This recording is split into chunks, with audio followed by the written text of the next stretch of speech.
నమస్తే.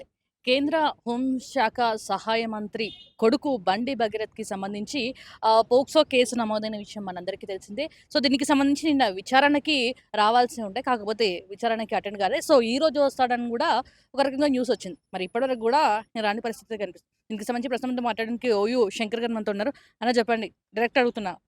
బండి భగీరథ్ తండ్రి ఎవరని జెప్పేసి మాకు కొంచెం కన్‌ఫ్యూజ్‌గా ఉంది. నేనైతే చాలా గర్వంగా చెప్పుకుంటా మా నాన్న పేరు. సో, మా నాన్న గూడా నా బిడ్డ అని జేసి చెప్పుకుంటారు. మరి ఇక్కడ ఎట్లా చూడొచ్చు మరి? ఆయన్నే చెప్పుకుంటుండు కదా సివిల్ కోర్టుకి పోయి. అంటే నా ముఖం లేదనుకోవచ్చా నా తండ్రి నా పేరు? పేరెక్కడ ప్రచారం చేయొద్దు. నా పదవి గురించి ఎక్కడ ప్రచారం చేయొద్దు అని తప్పించుకుంటూ తిరుగుతుండు కదా! మరి అలాంటప్పుడు మరి ఎవరు అనేది ఆయనే చెప్పాలి. మనం చెప్పే కంటే బండి సాయి భగీరథ్ అనే వ్యక్తి ఎవరు? హ్మ్. ఆ వ్యక్తికి ఈ బాలిక బాధితురాలు పెట్టిన పోక్సో కేస్‌కి ఏం సంబంధం ఉందో ఆయన్నే క్లుప్తంగా, వివరంగా తెలంగాణ ప్రజలకు చెప్పాల్సిన అవసరం ఉంది. హ్మ్. నేను అడుగుతున్నా ఇయాల కనీసం మీకేమైనా అకలుందా? బుర్రుందా? బుద్ధుందా? అని అడుగుతున్నా. నీ కొడుకు మీద ఆరోపణలొచ్చిన తర్వాత పంచాయతీ నీ ఇంటికాడికొచ్చింది. ఏం జేయాలె నువ్వు? కూకుండబెట్టి సంజాయించాలె. అరే! నా నా కొడుకు నీ బిడ్డ పట్ల తప్పు జరిగితే క్షమించమని అడగాలి. క్షమించమని అడిగి మైనారిటీ తీరిన తర్వాత పెళ్లి చేస్తా అని అడగాలి. హ్మ్. ఏమైందా? నీ హోదాకేమన్నా తక్కువ పోయినరా వాళ్ళేమన్నా? నీ కులంకేమన్నా తక్కువ పోయినరా? నీ ఆస్తులు, అంతస్తులకేమన్నా తక్కువ పోయినరా? నీ కులమే గదా! నీకు సరిసమానంగా ఉన్నోళ్ళే గదా! నీకంటే రాజకీయంగా లేకపోవచ్చు. నీకంటే జిత్తుల మారి నక్క తెలివులు ఉండకపోవచ్చు. హ్మ్. ఏమైతదా? హ్మ్. నీ విలువ నిలబడుతుండే గదా ఇయ్యాల. హ్మ్. అవును. హ్మ్. నీ ఇంటి సమస్యని నువ్వే జెడగొట్టినవు. ఎవడు గాదు. నీ కొడుకు అచ్చొచ్చిన ఆంబోతు లెక్కబడి ఈ తెలంగాణ సమాజం మీద దాడులు చేస్తుంటే, దౌర్జన్యాలు చేస్తుంటే, గుండాగిరి చేస్తుంటే చోద్యం జూసినావు. నువ్వు గదా తప్పు జేసింది. ఎవడు తప్పు జేసిండు? నీ కొడుకు పట్ల నువ్వు చిత్తశుద్ధి నీకు నువ్వు ఒప్పుకున్నావు ఇయ్యాల. హ్మ్. హ్మ్. ఇలా హనుమాన్ యాత్రలో నీకు నువ్వు ఒప్పుకున్నావు. నా అవును. కొడుక్కు టైం ఇయ్యలేదని. హ్మ్. యెస్, బయటోళ్ళు నీకెంత ముఖ్యమో నీ ఫ్యామిలీ కూడా అంతే ముఖ్యం. అవును. అది నీకు గుర్తు లేదు, సోయి లేదు. కాబట్టే ఈ తంతు, ఉదంతం జరిగింది. తప్పితే ఇంకేం జరిగింది? ఎట్లన్నా మరి ఇప్పటివరకు కూడా ఆయన అటెండ్ కాలేదు. మరి బెయిల్ రానిదైతే కనిపిస్తుంది ముఖ్యంగా మనకి. సో, ఈరోజు అటెండ్ అవుతాడు. ఢిల్లీ నుంచి పోలీస్ బృందాలు గూడా అతన్ని తనిఖీ చేస్తున్నాయి. ఈరోజు వస్తాడు అని చెప్పేసి ఒక రకంగా చాలా మంది ఎదురు చూసారు. పోలీస్ బందోబస్తు కూడా ఏర్పాటు చేసిర్రు పేట్ బషీర్బాగ్ పీఎస్ దగ్గర. మరి ఎట్లా మరి ఇప్పటివరకు కూడా రాలేదు. ఈ 8థ్ రోజు కేస్ ఫైల్ అయింది. హ్మ్. మే 8థ్ రోజు. అవును. ఇప్పటి వరకు పోలీసోళ్ళకి దొరుకుతలేడా? హ్మ్. ఏమన్నా హ్మ్. ఇంటర్నేషనల్ హ్మ్. దొరకపోవడానికి? అవును. ఏమన్నా అదృశ్య శక్తా ఆయన దొరకకపోవడానికి? అరే మీరు ఆడుతున్న నాటకం అని చెప్పుండ్రి. అరే బాధిత మహిళ మీకొచ్చిన తర్వాత మీరెందుకు కేసు కట్టలేదా? 6 గంటల దాకా ఆగిండ్రు. 6 గంటల దాకా ఆపి కరీంనగర్‌లో కేస్ ఫైల్ చేసిండ్రు. కేస్ ఫైల్ చేసిన తర్వాత అమ్మాయి చెడ్డ మనిషి. అమ్మాయి రకరకాల ప్రలోభాలకు గురి చేస్తది. హనీ ట్రాప్ చేసిందని ప్రచారం చేసిండ్రు మీరియాల. హ్మ్. ఏమైంది ప్రచారం? హ్మ్. ఏమైంది ప్రచారం? ఏ నీ నీ నీ నీ నీ మధ్యవర్తిత్వం పనిచేయలే. మీ సంగప్ప మిమ్మల్ని కాపాడలే. హ్మ్. రా బేరం కుదరలే. హ్మ్. కుదరకనే ఇయాల ఈ హ్మ్. సమస్య చిన్నది పోయి ఇంత పెద్దదయింది. హ్మ్. ఒప్పుకోవాలి గదా! హ్మ్. ఒప్పుకోవాలి గదా! ఆ బాలిక బాలికనే గదా! నీ కొడుకు 25 ఏళ్లున్నాయి. బాలికకు 17 ఏళ్లున్నాయి. 18వ ఏట మైనారిటీ నిండిపోతది. 21 ఏట పెళ్లి వయసొస్తది. ఒక 4 ఏళ్ళు ఓపిక పట్టమను నీ కొడుకుని. అరే 4 ఏళ్ళు ఆ అమ్మాయి తల్లిదండ్రులను ఓపిక పట్టమను. తర్వాత మెజారిటీ వచ్చిన తర్వాత పెళ్లి చేయమను. అంటే దొరకకపోవడానికి రీజన్ ఏందంట? ఇక్కడ రాష్ట్ర ప్రభుత్వం ఏమైనా సపోర్ట్ చేస్తుందనుకోవచ్చా? రాష్ట్ర ప్రభుత్వం సపోర్ట్ చేస్తుంది. కేంద్ర ప్రభుత్వం సపోర్ట్ చేస్తుంది. హ్మ్. మరి సపోర్ట్ ఇయాల చేస్తే నిన్న రేవంత్ రెడ్డి గూడా మాట్లాడడం జరిగింది. బండి సంజయ్ నీ కొడుకుని తెచ్చి నిలబెట్టు అని జెప్పేసి ఆయన అంతమంది మీడియా ముంగట గూడా మాట్లాడడం జరిగింది. ఈయన అడుగుడెందుకు? పోలీసు తన పని తాను చేసుకొని పోవాలి గదా! తన పని తను చేసుకొని పోక చట్టం ఎవడు చుట్టం గాదు అనుకుంటా ఇయాల బెయిలబుల్ సెక్షన్‌లు ఎట్లా పెట్టింది ఈ రాష్ట్ర ప్రభుత్వం? హ్మ్. ఈ పోలీసు బెయిలబుల్ సెక్షన్‌లు ఎట్లా పెట్టింది? ప్రజా ఒత్తిడి తీవ్రతరం కాంగానే ఇయాల నాన్ బెయిలబుల్ కేసులు ఎట్లా పెట్టింది?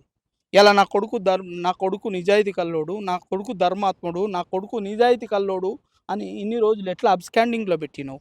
2 రోజుల పోలీసు వారు ఇచ్చిన నోటీసు 2 రోజులకు బదిలిస్తా అని ఎట్లా హైకోర్టును ఆశ్రయించినావు? హైకోర్టు నుంచి సివిల్ కోర్టును పోయి నా పరువు పోతుంది, నా మర్యాదలు పోతున్నాయి అని ఎట్లా నువ్వు అడిగినావు? ఇవాళ నీ కొడుకు కదా, నీ కొడుకుని నీ కొడుకు అనకపోతే మంది కొడుకైనా ఇవ్వడని అంటాడా? అనడు కదా. నీ నీ కొడుకు తప్పు చేస్తే నీ పెంపకంలో ప్రాబ్లం ఉంది కాబట్టే ఇలా నీకు బాధ్యత వహించాల్సిన అవసరం ఏర్పడ్డది ఇలా. కాబట్టి నీ కొడుకు కాకపోతే పక్క కొడుకు ఎట్లయితాడా? అవుతాడా? కాడు కదా. ఇవాళ నీ మీద ఇవాళ నేను ఒకటే అడుగుతున్నా, సివిల్ కోర్టుకి వెళ్ళి నా మీద దుష్ప్రచారం జరగద్దు, బాధిత అమ్మాయి ఎవరైతే ఉన్నారో అమ్మాయి ఫోటోలు, వీడియోలు, ఆడియో వాయిస్లన్నీ బయట పెడుతుండ్రు అని ఇలా యూట్యూబ్ ఛానళ్ళకి నోటీసులు ఇప్పిస్తారు మీరు. మరి అదే ఇన్వెస్టిగేషన్ చేసి ఇలా అదే కోర్టును అడుగుతున్నాం మేము. ఇలా ఇన్వెస్టిగేషన్ చేసి ఎవడు బయట పెట్టిండు, ఎవడు బాధిత బాలిక వాయిస్లు కానీ, ఫోటోలు కానీ, వీడియోలు కానీ ఎవడు బయట పెట్టిండు? ముందుగా మీ మీద కదా కేసు పెట్టాల్సింది. ఇలా నా మీద యూట్యూబ్ ఛానళ్ళ మీద కాదు కదా కేసు పెట్టాల్సింది. తప్పు చేసింది నువ్వైతే శిక్ష ఇంకోనికి ఇస్తావానే.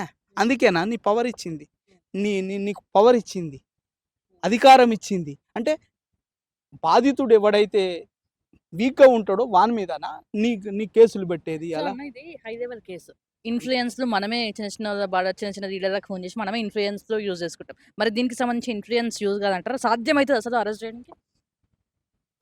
అరెస్ట్ కాకపోతే ఈ రాష్ట్రంలో శాంతి భద్రతలు లేనట్టే, ఈ రాష్ట్రంలో పోలీస్ లేనట్టే. పోలీసు ఉంటే ఇమ్మీడియట్గా అరెస్ట్ చేస్తారు.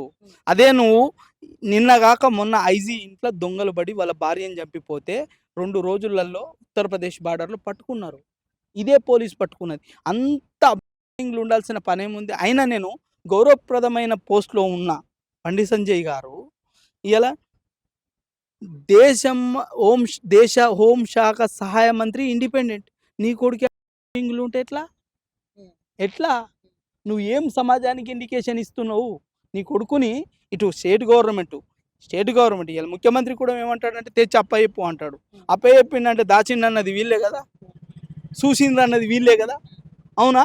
కాబట్టి ఈ రాష్ట్రంలో పేదోడికి న్యాయం జరగది, ఉన్నోడికే న్యాయం జరుగుతుంది. అబ్స్కాండింగ్ చేపియాలి, చట్టాలని ఎట్లా నిర్వీర్యం చేయాలి, ఇన్వెస్టిగేషన్ని ఎట్లా తప్పుదారి పట్టించాలి, పట్టించాలి అనేది వీళ్ళకు బాగా తెలుసు.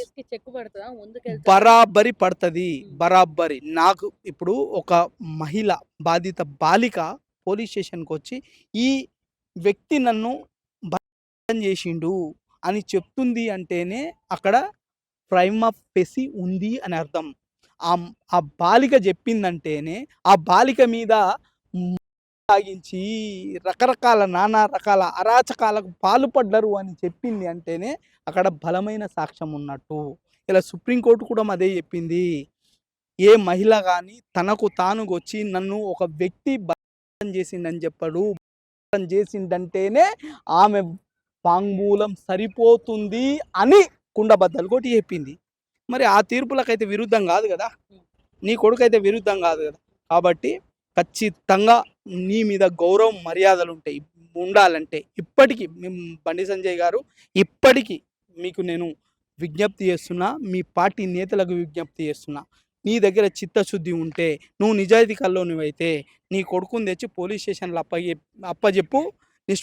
నిష్పక్షపాతంగా ఇన్వెస్టిగేషన్ జరిగేలాగా చూపించి నీ కొడుకు నిర్దోషిని ప్రూవ్ చేసుకో. లేదు అంటే ఆ బాధిత బాలికకు మెజారిటీ వచ్చి మేజర్ అయిన తర్వాత నేను వాళ్ళిద్దరికీ కలిసి పెళ్లి చేస్తా అనే ఒక వాగ్దానం ఇలా వాళ్ళ కుటుంబానికి అష్యూరెన్స్ ఇవ్వు. అప్పుడే నీ గౌరవం మర్యాద కాపాడబడుతుంది. లేదు అంటే నువ్వు ఎట్లాంటోనివో ఈత చెట్టుకి ఈతకాయలే ఉడతాయి కానీ తాటికాయలు ఉట్టాయి అన్న నానుడిని నువ్వు కొడుకుని కాపాడి ఆ నానుడి నిరూపిస్తావా? నిజాయితీని ఇలా ధర్మాన్ని రక్షిస్తావా? ఇలా బీజేపీ పార్టీ ఏదైతే చెప్తుందో ఆ విలువలకు కట్టుబడి నువ్వు బాధిత బాలికకు న్యాయం చేసి ఇలా నువ్వు తెలంగాణలో నికార్సైన ఒక నాయకుడమని నిరూపించుకో. లేదు అంటే తెలంగాణ ప్రజలు ఊరికే లేరు. ఈ ఆల్రెడీ 100% బొంద పెట్టినావు తెలంగాణలో బీజేపీ పార్టీని. ఇంత కాపాడితే 10% ఉన్నది. ఆ 10% కూడా ఆయనకి ఆయన తోడైండే ఏదో అధ్యక్షుడట అవగుణంలో పడ్డాడు. వయసు మీదకి వచ్చింది. అధ్యక్ష పదవి ఇస్తే ఏం మాట్లాడాలో ఎట్లా మాట్లాడాలో తెలుస్తలేదు అని ఏమంటాడు, పార్టీ వేరు మా కుటుంబం వేరు అంటాడు. పర్సనల్ అంటారు కదా పార్టీ వేరు కుటుంబం అంటూ వేరు ఉంటుంది. పార్టీ వేరు పర్సనల్ వేరు అంటున్నారు.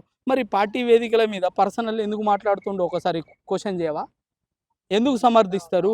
ఎవడైనా ఇలా మన ఆడబిడ్డనే కదా, హిందూ ఆడబిడ్డనే కదా, బీసీ బిడ్డనే కదా, మరి ఆ బిడ్డకి న్యాయం జరగాలని కోరుకోవాలి కదా. కోరుకోకుండా ఎంతకానే ఎస్కేపిజం, ఎంతకానే కర్మ ఎవరిని వదిలిపెట్టది. నీ కర్మ, నీ అరాచకాలు, నీ గుండాయిజము, నీ రౌడీయిజం ఇలా నిన్ను ముంచేస్తున్నాయి. ఎదిగితే ఒదగాలి.